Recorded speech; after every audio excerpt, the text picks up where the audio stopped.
going on, Jerome's? Take a look at another mock draft of Bucky Brooks. NFL Network, former NFL scout, released his 1.0. Of course, we do love Bucky Brooks. We love Daniel Jeremiah. We love the crew at NFL Network. And it is really cool to see insight from guys that have worked in the scouting industry, know how teams think, know how GMs think. And I think that does bleed in to their content. So you get a different perspective as opposed to, PFF guys do this, CBS guys do this. Jabroni fans like us, we do a whole nother thing, right? So let's dive into what Bucky had to say today. So number one, Trevor Lawrence.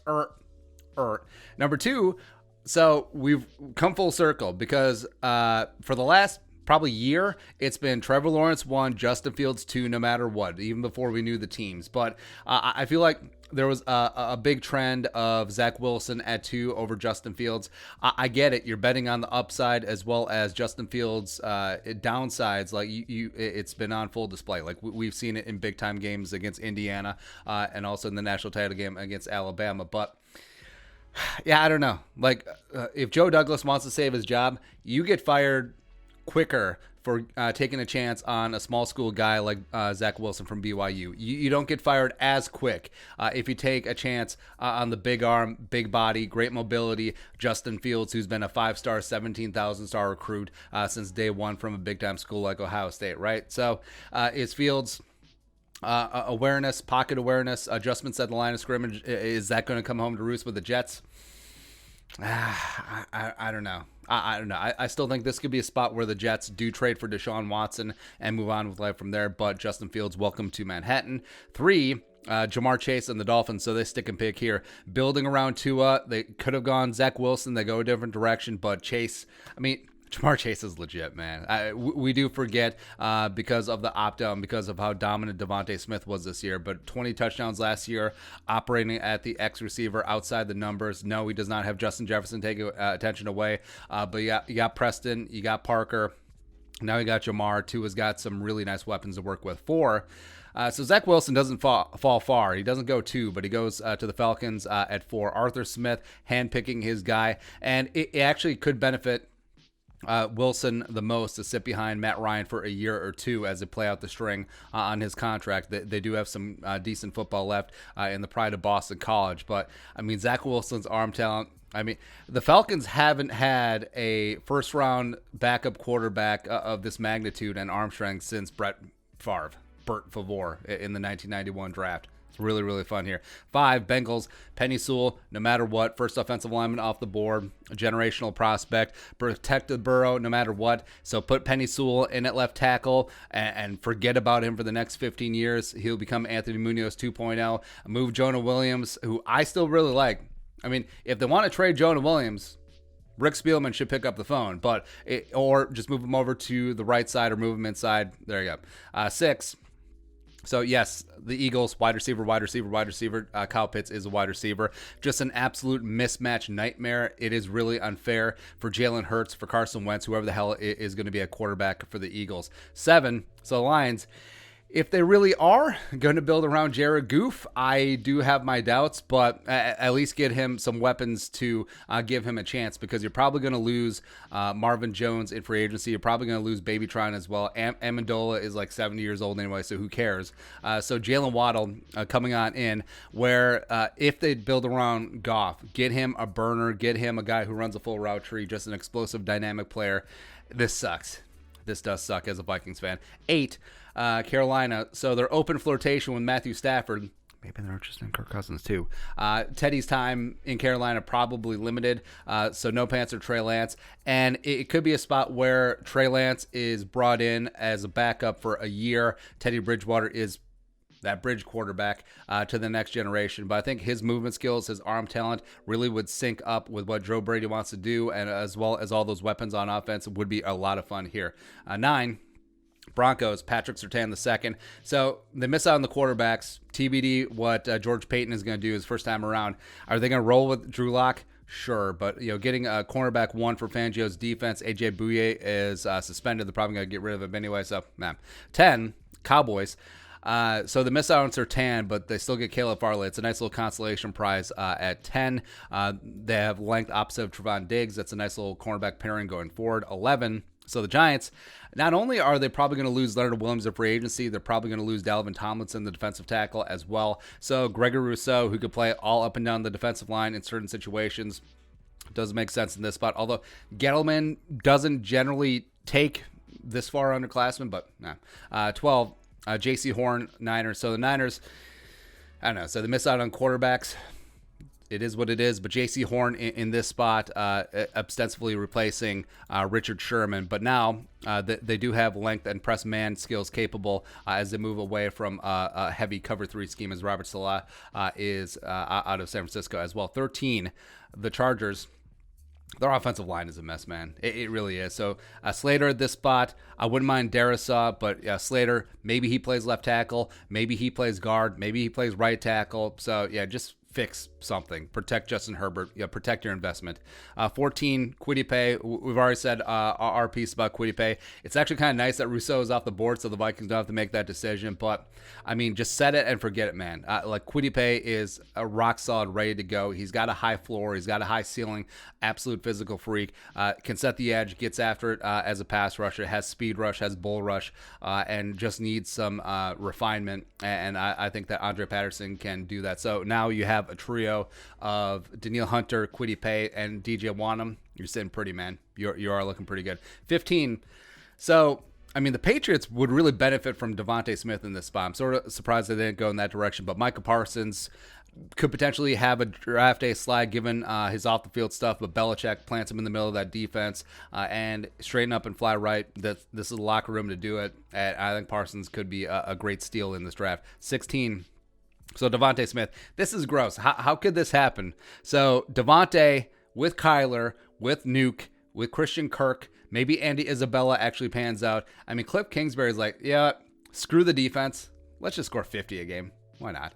17, Raiders picking up Jeremiah Owusu-Koramoah. Joke, the linebacker, money backer, safety, whatever, from Notre Dame. And this makes sense with what you have in division. You got Justin Herbert. You got Patrick Mahomes. Sub-package is going to be everything. Plus, getting a guy who can cover Travis Kelce. Is this the Kelce eraser? It might just be. 18, Dolphins. So first round, they picked up Jamar Chase, and now they're really just surrounding Tua with so much love. Former teammate Najee Harris coming on in. Power back, solid receiver as well. Putting Najee Harris together with Gaskins gives them a nice little 1-2 punch at running back. 19. So Washington getting Mac Jones, a new guy in D.C. Now, Mac, as a distributor, he's not going to be a guy who wins you a bunch of games right away, but as a guy who, if you surround him with talent and protect him, just like he was at Alabama, he showed that he certainly has quite a bit of upside. So you do have Scary Terry, you have Logan Thomas, you have Antonio Gibson. That's a nice little start, especially if you keep Scherf on the offensive line. 20. So the Bears miss out on Mac Jones, but going offensive line, Elijah Vera Tucker in the spot. Now, I would rather Darrisaw because I'm whatever on Leno, but Darrisaw, guard with some tackle flexibility, just like Cody Whitehair was when he was coming in from Kansas State. So put him in on the interior offensive line, maybe flex him out at right tackle for a year. 21. So the Colts miss out on Mac Jones, but getting Anthony Costanzo's replacement, Christian Darrisaw, just a dude who gets after it. I love Christian Darrisaw, and I kind of wish the Vikings had 2 mid-first round picks, but is what it is. 22, Azeez to the Titans. Yes, Baby Von Miller with Jeffrey Simmons and Harold Landry. That's a nice little trio of guys who just get after it since Clowney didn't work out. 23, so the Jets, they got Justin Fields, getting him some help in the backfield. So Travis Etienne, former BFF of Trevor Lawrence. Now, I really like this one because Fields gets an explosive running back that's going to take some pressure off of him, being able to run the ball, as well as a solid receiver out of the backfield. It's going to make his life a whole lot easier. 24, Steelers miss out on quarterback. Now, their offensive line is a bit of a mess. Pouncey might retire. DeCastro might get cut in salary cap move. Villanueva's probably leaving in free agency, so you could see them going in that direction. But, you know, Nick Bolton in this spot, just an absolute throwback, meat and potatoes, middle linebacker. Yeah, sure. 25, Jaguars, Christian Barmore. I love this pick, man. So Taven Bryan ain't working out, but Barmore next to Devon Hamilton, the nose tackle, last year was a third-round pick. second round pick, day 2 selection out of Ohio State, and is really damn solid. That is a really nice defensive tackle tandem for Urban Meyer starting off. 26, Browns. So Kevin Stefanski, of course, worked with Eric Kendricks for a number of years, and now his defense gets an Eric Kendricks clone in Zaven Collins coming out of Tulsa. I really like the pick. 27, the Ravens, Jalen Phillips coming out of the U. That's just the U being the U, former UCLA guy. He transferred, but yeah, they lose out on Matt Judon. It's probably going to leave after the free franchise tag. Yannick the freaking Ngakoue is probably going to leave for free agency. So Phillips in. You're going to be the numero uno pass rusher on the Ravens. Get after it. 28. So Trevor Moehrig going to the Saints. A little bit surprising given their other needs at quarterback, maybe wide receiver if they have to cut Emmanuel Sanders, linebacker for sure, as Demario Davis isn't getting any younger. But also, I mean, Jenkins aging out, plus Marcus Williams is going to be a free agent, so it does make a ton of sense there. 29. Packers. So wide receiver, maybe linebacker, but Jalen Mayfield, since they're probably going to lose Lindsley in free agency, and you saw how a couple of injuries really shook up their depth on the offensive line. So Mayfield comes in, maybe start him at right tackle. There you go. 30, so Boogie Basham, Pride of Wake Forest, goes to Buffalo because Jerry Hughes is getting up there in age, a former Pride of TCU.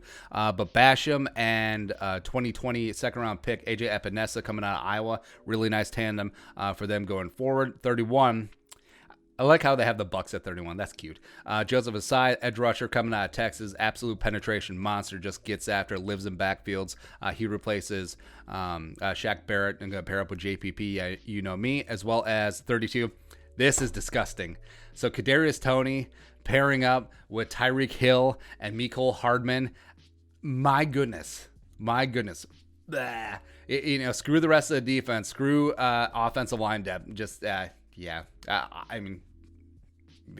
Wow. Guys that didn't make it. So Kyle Trask, I thought that maybe the Steelers, maybe the Saints would have taken a poke at him, but maybe they'll get him in the second round. Rashad Bateman, Rondale Moore, Terrace Marshall Jr. didn't go. I'm glad that one of those three didn't end up with the Packers.